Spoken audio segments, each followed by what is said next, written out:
Honourable Speaker, sir, I am rising to move in this August House official amendments to the Anti Maritime Piracy Bill 2019. The bill was introduced in the Lok Sabha on 9 December 2019 and Honourable Speaker, sir, had referred it to the Standing Committee on External Affairs 2019-2020 for examination and report.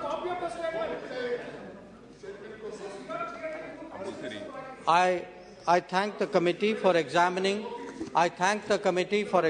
the bill in detail and making very useful recommendations and observations.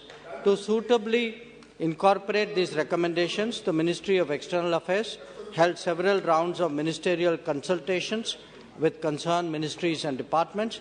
The amendments have been drafted and finalized in consultation with and concurrence of the Ministry of Law and Justice. Sir, I am happy to note that out of the 18 recommendations of the committee, 14 have been incorporated suitably. 3 recommendations, number 1, 3 and 18, were in the nature of observations which have been noted.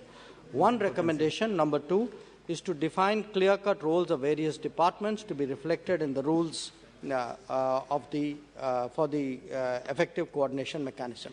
This recommendation also calls for SOPs for deportation and extradition of pirates by the Ministry of Home Affairs so that these could be implemented early, and that has been noted and will be addressed suitably. So regarding the issues raised by the committee, the provision of trial in absentia has been dropped. Keeping in mind the observations of the committee regarding the Supreme Court of India's ruling on awarding mandatory death punishment, the provision regarding death punishment has been amended in the bill to also include imprisonment for life.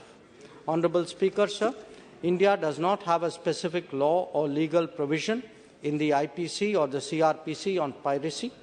This bill, along with the amendments, would provide an effective legal instrument to combat piracy, not only in our territorial waters, but in the EEZ, but also on the high seas.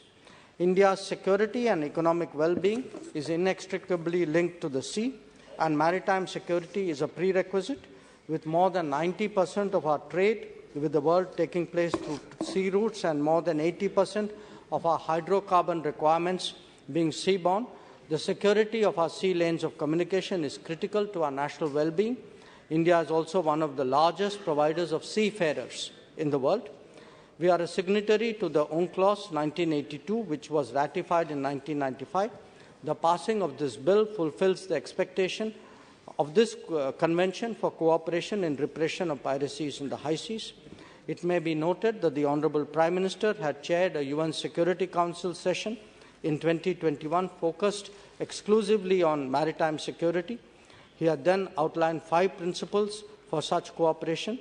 As such, the passing of the bill today is a logical follow-up of our maritime initiative and will also enhance our maritime security, including those of our trade routes and the welfare of our seafarers in international waters.